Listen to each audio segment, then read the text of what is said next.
राकेश जी, हर हर महादेव, और सभी को पैनलिस्ट को भी हर हर महादेव। हमने तो सुना ही है, दिग्विजय साहब बोलते थे ना, भगोड़े जाकिर नायक को भी बोलते थे जाकिर नायक साहब। और जब उसकी इस्लामिक प्रीच होती थी और उस इस्लामिक प्रीच पर वो जिहाद की बातें किया करता था और कत्लो आम की बातें किया करता था, भगोड़ा जाकिर नायक जो अभी एड्स का मरीज हो चुका है, पूरा खानदान, उसको उसको मंच पर चढ़ करके कितना ऑनर दिया जाता था। दिग्विजय साहब तो बोलते ही थे, हाफिज सईद साहब बोला जाता था। और देखिए, दुर्भाग्य है हमारा, हम तो बहुत युवा है, मिलेनियम में आते हैं, हमारा दुर्भाग्य है कि हमारे पूर्व प्रधानमंत्री यासिन मलिक के साथ दस्तरखान शेयर किया करते थे और रेड कारपेट बिछाया जाता था। आप सोचिए, मनमोहन सिंह साहब जो हमारे पूर्व प्रधानमंत्री थे, अल्लाह उनको जन्नत नसीब करे, लेकिन वो आतंकियों के साथ बैठ करके, जिसने कश्मीर में कश्मीरी पंडितों का जेनोसाइड किया और बेनजीर भुट्टो के कहने पर मस्जिद के लाउड स्पीकर से जो अनाउंसमेंट होता था, उस पर यासिन मलिक पूरी कार्रवाई पंडितों पर करता था, कश्मीरी पंडितों पर। उसको मनमोहन सिंह साहब, हमारे पूर्व प्रधानमंत्री, लेकर बैठा करते थे दस्तरखान पर। अब दूसरी बात आती है, 2 मई 2016 को फरहाद हकीम, जो ममता बनर्जी साहिबा के सबसे करीबी, लाडले, प्यारे, दुलारे जो मंत्री हैं, मेयर है, बहुत सारी पदों के मालिक है पश्चिम बंगाल में, उन्होंने 2 मई 2016 को साफ कहा था पाकिस्तान के पत्रकार और पाकिस्तान के जर्नलिस्ट द डॉन को कि कोलकाता मिनी पाकिस्तान है। तो जब कोलकाता मिनी पाकिस्तान घोषणा हो ही चुका है, तो फिर संतों पर लाठी नहीं बरसेगा तो किस पर बरसेगा, साधुओं पर लाठी नहीं बरसेगा तो किस पर बरसेगा। ठीक ठीक जो चीज तौसीफ खान, ठीक है तौसीफ खान, एक मिनट, तौसीफ ने नहीं बोला अभी तक। तौसीफ खान, कोलकाता मिनी पाकिस्तान इसीलिए लाठी बरस गई, ये सवाल आ रहा है नाजिया की ओर से। फिर सवाल यह भी है कि बाबरी मस्जिद बन जाती है, उस पर बड़ी खामोशी है। हुमायूं कबीर को 1 साल से बोल रहे थे बाबरी, कुछ नहीं हो रहा था, आखिरी समय में पार्टी से चलो सस्पेंड किया, निकाला, जो भी किया, लेकिन फिर भी खामोशी नहीं बोलते हैं, लेकिन लाठी बरसाने में तेज है।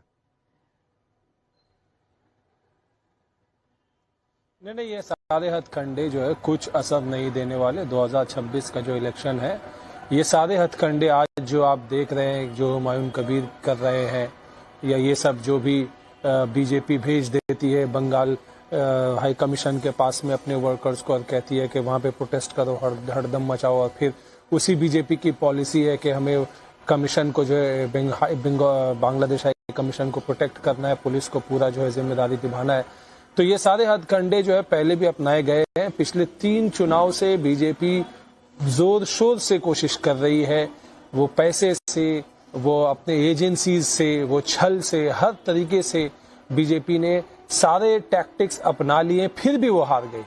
एमपी इलेक्शन हारी, पंचायत इलेक्शन हारी, पिछले 2021 का इलेक्शन हारा। तो बीजेपी को 2026 में फिर से वही हार का सामना करना पड़ेगा, क्योंकि जो वोट ममता बनर्जी के पीछे खड़ा है, ममता बनर्जी वाहिद एक मास लीडर है पूरे देश में जिनको जनता का सपोर्ट है, जो जनता के बीच में रहती है। आज भी कोई जनता चाहे ममता बनर्जी आसानी से मिल सकती है। एसआईआर का विरोध कर रही है ममता बनर्जी और बांग्लादेशी घुसपैठियों को कह रही है कि पब्लिक का वोट उनको मिलता है, तो पब्लिक जो उनको जिता देगी। भद्दे काम नहीं आने वाले, ऐसे कितने पार्टी बनाए गए। अभी हुमायूं कबीर जो एक नया पार्टी, क्या उन्नयन, क्या कुछ नया पार्टी बनाया उन्होंने। पिछली दफा जो है नवाज सिद्दीकी ने एक बना दिया था, एक नौशाद सिद्दीकी ने एक पॉलिटिकल पार्टी बना दिया था। तो ये सब होते रहते हैं, ये कोई बड़ी बात नहीं है।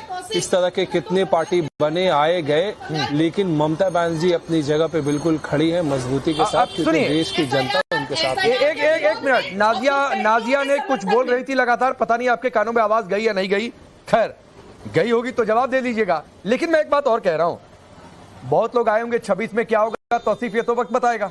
आप सवाल पूछिए, आपके सवाल का नहीं ठीक है, मैं तो कह रहा हूं कि 26 चुनाव में क्या होगा ये तो वक्त बताएगा। जनता किसके साथ होती है, जनता तय करेगी।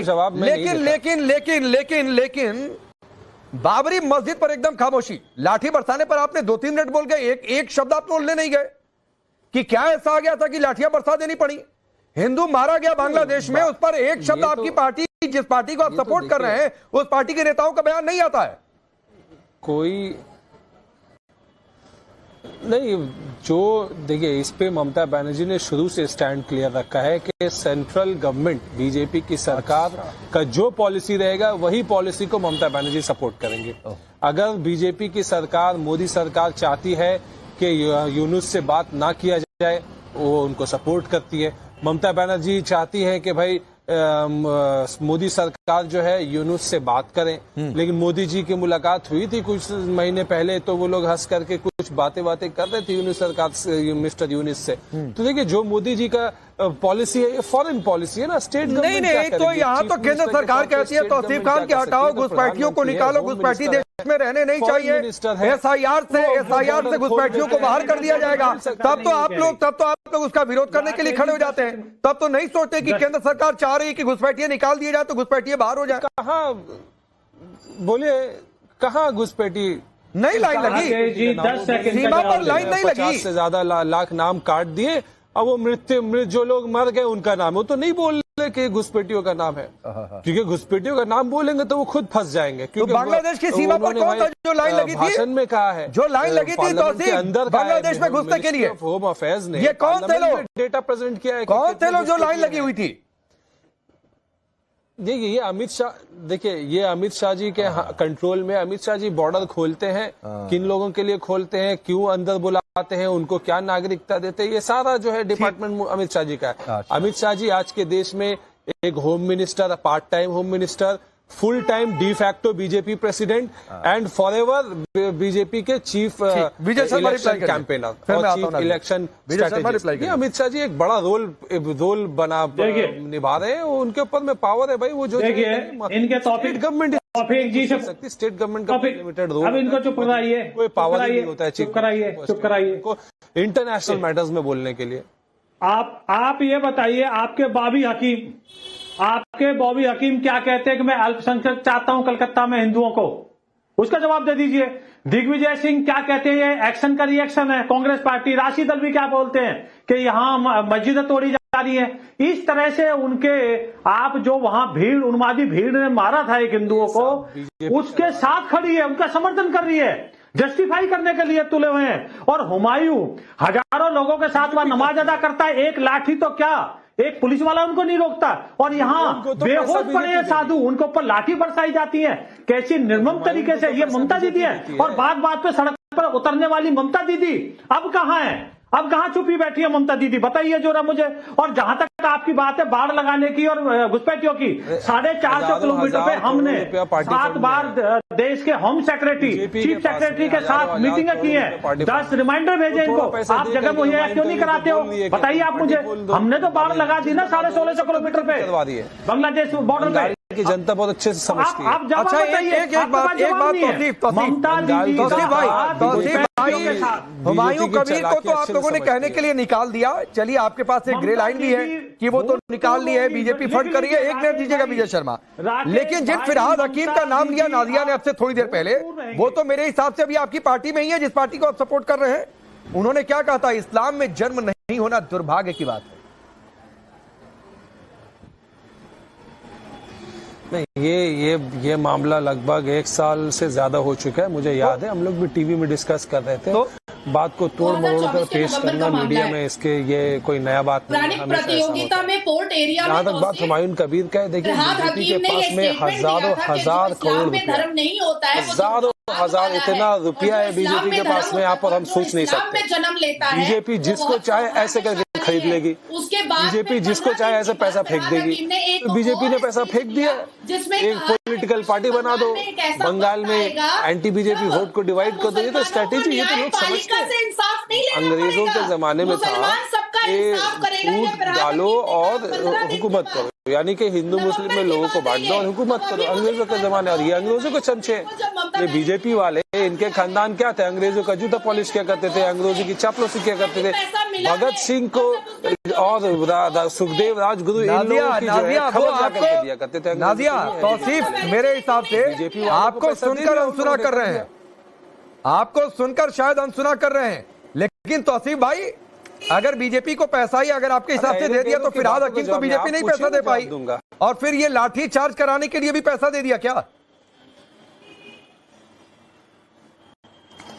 नहीं, बीजेपी ने कहा लोगों को कि जा करके पाकिस्तानी डॉलर मिला है। हाई कमीशन के सामने तोड़फोड़ करो, वो लोग पहुंच गए।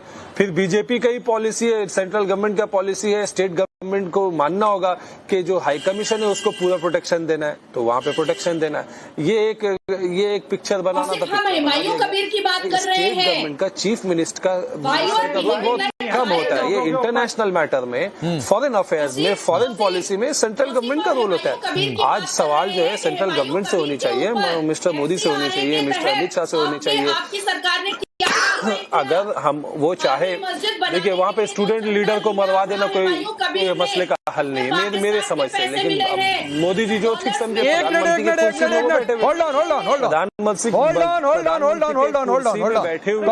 प्रधानमंत्री पॉलिसी है। तौसीफ सुनिए, आपने क्या कहा अभी? वहां पर स्टूडेंट लीडर को मरवा देना कोई समस्या का समाधान नहीं, शर्म आनी चाहिए तौसीफ खान आपको। जो आप यहां पर बैठकर कह रहे हैं कि हादी को मरवा देने में सरकार का हाथ है। हादी के भाई ने मीडिया के सामने आकर कह दिया है कि यूनुस सरकार ने मरवा दिया। चेहरा सामने आ गया। विजय शर्मा को हल करिए। विजय शर्मा खान का चेहरा सामने आ गया। बांग्लादेश पर मसला को हल कर दीजिए, सीधी बात है। शर्म आनी चाहिए इसको, देश से माफी मांगनी चाहिए। ये इनकी चाल चरित्र चेहरा है टीएमसी का। ये बांग्लादेशी प्रेम इनके नजर आ गया टीवी के ऊपर। यही है, शेख हसीना को ये पकड़े गए, ये पकड़े गए। ये है इनका चाल चरित्र चेहरा। इनकी मर्जी है, ठीक है, आपकी पॉलिसी, शर्म आनी चाहिए। फॉरेन देश के ऊपर इस तरह से उंगली उठा रहे हो, बोलेगी ये बात कमाल की बात है।